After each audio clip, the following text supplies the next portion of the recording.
ലോകത്തിന്റെ നിലനിൽപ്പിനും ലോകസമാധാനത്തിന് ഭീഷണി സൃഷ്ടിക്കുന്നതുമായ ആണവായുധങ്ങളുടെ വ്യാപനത്തെപ്പറ്റിയാണ് ഈ വീഡിയോയിൽ പറയുന്നത്.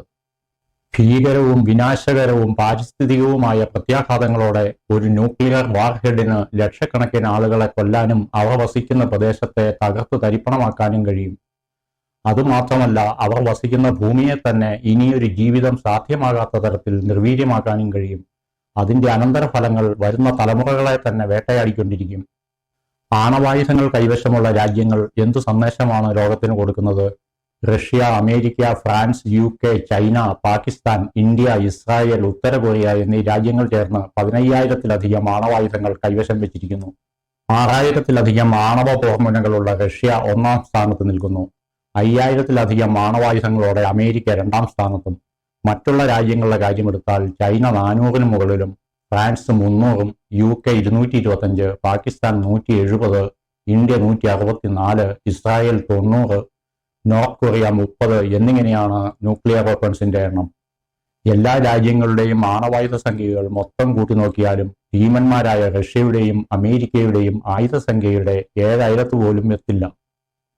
ജപ്പാനിലെ ഹിരോഷിമയിൽ വർഷിച്ചത് വെറും 15 കിലോ ടണ്ണും നാഗസാക്കിയിൽ 25 കിലോ ടണ്ണുമായിരുന്നെങ്കിൽ ഇന്ന് ഇതിന്റെ പവർ മെഗാടണ്ണും കഴിഞ്ഞ് ജിഗാടണ്ണിൽ എത്തി നിൽക്കുന്നു. അതുമാത്രമല്ല, അന്ന് ഉപയോഗിച്ചത് ആറ്റം ബോംബായിരുന്നെങ്കിൽ ഇന്ന് അതിനേക്കാൾ 1000-ലധികം മടങ്ങ് ഭീകരമായ ഹൈഡ്രജൻ ബോംബ് എന്ന് വിളിപ്പേരുള്ള തെർമോ ന്യൂക്ലിയർ വെപ്പൺസിലാണ് എത്തി നിൽക്കുന്നത്. ആണവായുധത്തിന്റെ തുടക്കത്തിൽ പുതിയ ആയുധത്തിന്റെ കുത്തക നിലനിർത്താൻ അമേരിക്ക ശ്രമിച്ചു. 1945 ജൂലൈയിൽ അമേരിക്ക ആദ്യത്തെ ആണവ പരീക്ഷണം നടത്തി. ഒരു മാസത്തിന് ശേഷം 1945 ഓഗസ്റ്റിൽ ഹിരോഷിമ, നാഗസാക്കി എന്നീ നഗരങ്ങളിൽ അവർ അണുബോംബ് വർഷിച്ചു. 4 വർഷത്തിന് ശേഷം സോവിയറ്റ് യൂണിയൻ ആദ്യത്തെ ആണവ പരീക്ഷണം നടത്തി. UK 1952-ലും, ഫ്രാൻസ് 1960-ലും, ചൈന 1964-ലും ആണവ പരീക്ഷണങ്ങൾ നടത്തി. ആണവ ശ്രേണി വികസിക്കുന്നത് തടയാൻ അമേരിക്കയും മറ്റ് രാജ്യങ്ങളും 1968-ൽ ആണവ നിർവ്യാപന ഉടമ്പടി നടപ്പാക്കി. അതിന്റെ ചുരുക്കപ്പേരാണ് NPT. 1996-ൽ സമഗ്ര ആണവ നിരോധന ഉടമ്പടിയും നടപ്പിൽ വരുത്തി. NPT നടപ്പിൽ വരുത്തിയ 1968-ൽ അമേരിക്കയുടെയും സോവിയറ്റ് യൂണിയന്റെയും ആണവ ശേഖരം 10,000-ങ്ങളായിരുന്നു.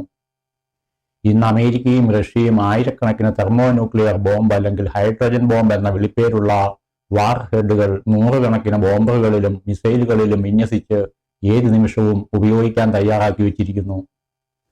2023-ൽ റഷ്യ ആണവ നിർവ്യാപന കരാറിൽ നിന്നും പിന്മാറി.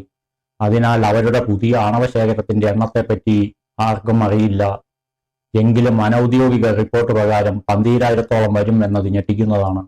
ഇന്ത്യ, ചൈന, പാകിസ്ഥാൻ എന്നിവരെല്ലാം പുതിയ ബാലിസ്റ്റിക് ക്രൂയിസ് മിസൈൽ പദ്ധതികളും ആണവ പദ്ധതികളുമായി മുൻപോട്ട് പോകുന്നു.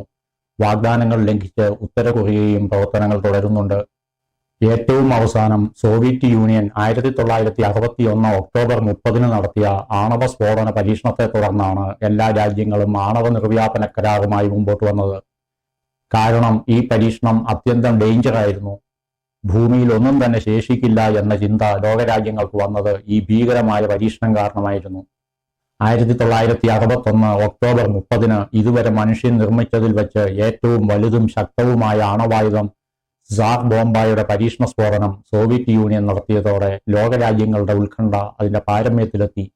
1945 ഓഗസ്റ്റ് 6-9 തീയതികളിൽ ഹിരോഷിമയിലും നാഗസാക്കിയിലും നടന്ന അണുബോംബ് സ്ഫോടനങ്ങൾ ആണവായുധങ്ങളുടെ ലോകത്തെ ഏക ഉടമ എന്ന നിലയിൽ അമേരിക്കയെ മുന്നിലെത്തിച്ചു. എന്നാൽ ഇത് കൂടുതൽ നീണ്ടുനിന്നില്ല. അധികം വൈകാതെ സോവിയറ്റ് യൂണിയൻ സ്വന്തം ആണവായുധ പദ്ധതിയിൽ പുരോഗതി കൈവരിച്ചു. 1945-ൽ സ്റ്റാലിൻ ഈ ശ്രമങ്ങൾ ശക്തമാക്കാൻ ഉത്തരവിട്ടു.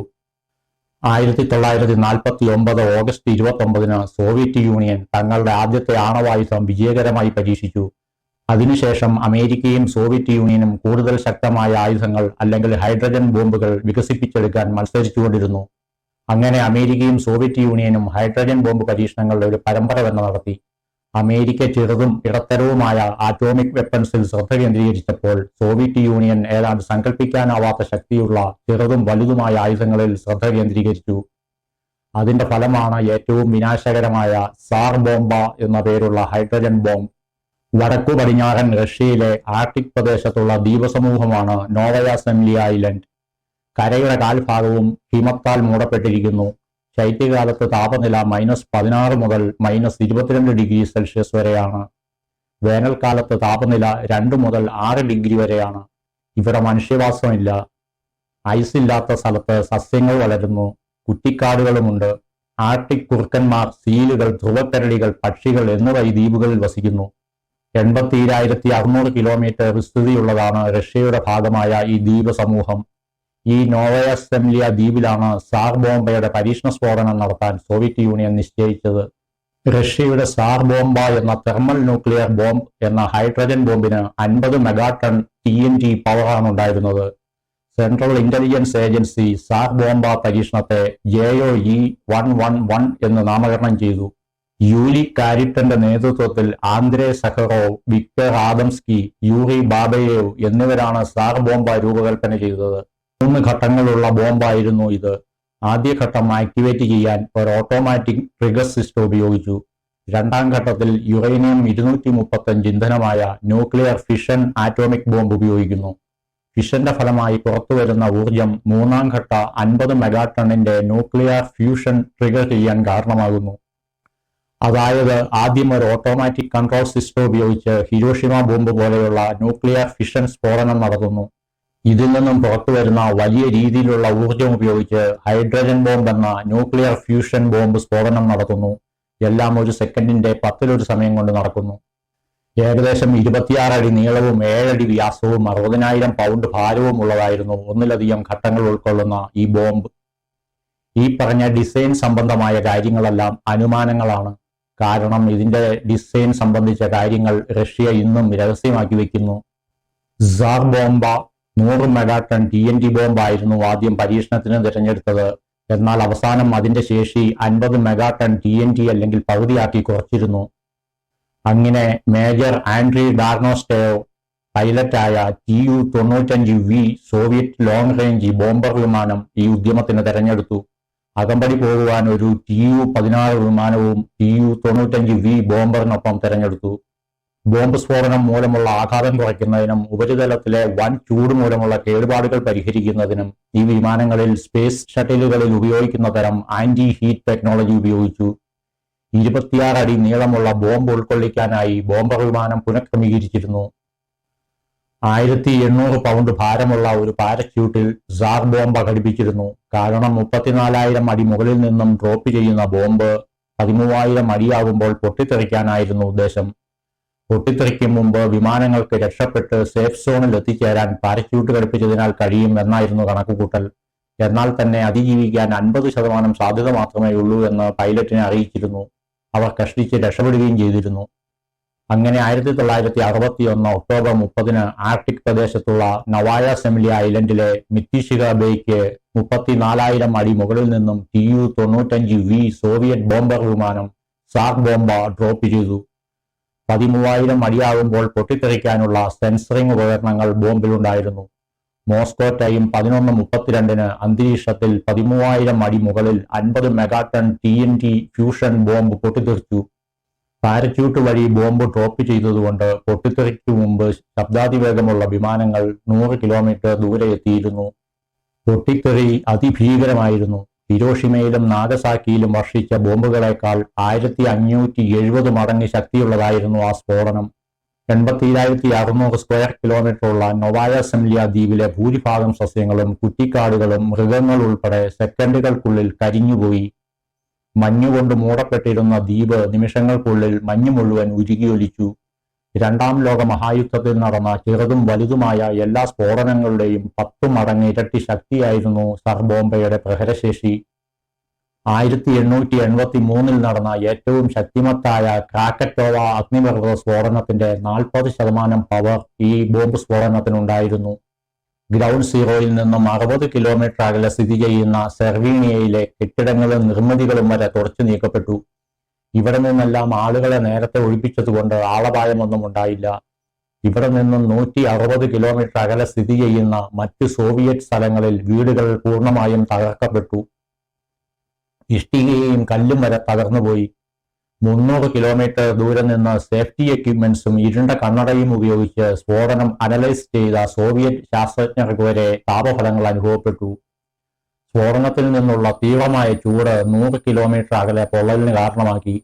സ്ഫോടനം മൂലമുണ്ടായ ഷോക്ക് വേവ് തരംഗം 700 കിലോമീറ്റർ ദൂരെയുള്ള ഡിക്സൺ ഐലൻഡ് വരെ അനുഭവപ്പെട്ടു. ഭൂമിയിൽ നിന്നും 13,000 അടി, അതായത് 4 കിലോമീറ്റർ ഉയരത്തിൽ വെച്ച് പൊട്ടിത്തെറിച്ചിട്ടും സാർ ബോംബ സ്ഫോടനത്തിലുണ്ടായ ഭൂകമ്പ തീവ്രത 5.4 മുതൽ 6 സീസ്മിക് ആയി കണക്കാക്കപ്പെടുന്നു. 1000 കിലോമീറ്റർ അകലെയും ജനാല ചില്ലുകൾ തകർന്നു വീണു. ഷോക്ക് വേവ് തരംഗത്തിന്റെ അന്തരീക്ഷ ഫോക്കസിംഗ് കാരണം നോർവേ, ഫിൻലാൻഡ് എന്നീ രാജ്യങ്ങളിലെ ചില കെട്ടിടങ്ങളുടെ ജനൽ ചില്ലുകൾക്ക് കേടുപാടുകൾ പറ്റി. സീസ്മിക് ഷോക്ക് വേവ് തരംഗങ്ങൾ 3 പ്രാവശ്യം ഭൂഗോളത്തെ വലം വെച്ചു. പല റൂട്ടുകളിലുമുള്ള വിമാനങ്ങൾ യാത്രാമധ്യേ ആടിയുലഞ്ഞു. സ്ഫോടനം മൂലമുണ്ടായ കൂൺ പ്രതിഭാസം മേഘത്തിന്റെ അടിഭാഗത്ത് 40 കിലോമീറ്റർ വീതിയിലും മുകൾ ഭാഗത്ത് 100 കിലോമീറ്റർ വീതിയിലും രൂപപ്പെട്ടു. അത് 80 കിലോമീറ്റർ ഉയരത്തിൽ അന്തരീക്ഷത്തിലെ സ്ട്രാറ്റോസ്ഫിയർ പാളി തുളച്ചു കയറി. മേഘങ്ങൾ പോലും തിളയ്ക്കാൻ തുടങ്ങി. ഇത്രയും ഭീകരമായ അനന്തരഫലങ്ങൾ രഹസ്യമാക്കി വയ്ക്കാൻ കഴിയുമായിരുന്നില്ല. ലോകരാജ്യങ്ങളെല്ലാം ഇതിന്റെ ഭീകരത കണ്ട് നടുങ്ങി. അതുകൊണ്ട് തന്നെയാണ് 1963 ഓഗസ്റ്റ് 5 ഭാഗിക ആണവ നിരോധന ഉടമ്പടി നിലവിൽ വന്നത്. സോവിയറ്റ് യൂണിയൻ ആദ്യം 100 മെഗാടൺ TNT ശേഷിയുള്ള ബോംബായിരുന്നു പരീക്ഷിക്കാൻ ഉദ്ദേശിച്ചിരുന്നത്. എന്നാൽ അത്തരം ഒരു സ്ഫോടനത്തിന്റെ ഫലമായി ഉണ്ടാകുന്ന വീഴ്ച വളരെ വളരെ അപകടമാണെന്ന് തോന്നിയതിനാലാണ് 50 മെഗാടൺ ആക്കി നിയന്ത്രിച്ചത്. എന്നിട്ടും അതിന്റെ ഫലങ്ങൾ മനുഷ്യന് താങ്ങാവുന്നതിനപ്പുറമായിരുന്നു. ഇങ്ങനെ കുറച്ച് ബോംബുകൾ പൊട്ടിച്ചാൽ ഭൂഗോളം തന്നെ തുടച്ചു നീക്കപ്പെടുമെന്ന് തീർച്ചയാണ്. മെഗാടൺ കപ്പാസിറ്റി മാറി ജിഗാടണ്ണും കഴിഞ്ഞ് ടെറാടൺ കപ്പാസിറ്റിയിലാണ് തെർമോ ന്യൂക്ലിയർ വെപ്പൺസ് ഇപ്പോൾ വൻ ശക്തികളുടെ കയ്യിലിരിക്കുന്നത്. അതിന്റെ ദൂഷ്യവശങ്ങൾ അനുഭവിക്കുന്നത് സാധാരണ മനുഷ്യർ മാത്രം. അനൌദ്യോഗിക റിപ്പോർട്ട് പ്രകാരം സാർ ബോംബയേക്കാൾ അനേകം മടങ്ങ് ശേഷിയുള്ള എണ്ണാൽ ഒടുങ്ങാത്ത ആണവ ബോംബുകൾ റഷ്യ സൂക്ഷിക്കുന്നുണ്ട്. ആയുധ ഭീമന്മാരായ റഷ്യയോ അമേരിക്കയോ വിചാരിച്ചാൽ ലോകത്തെ തന്നെ ഭസ്മമാക്കാൻ പറ്റുന്നതാണ്.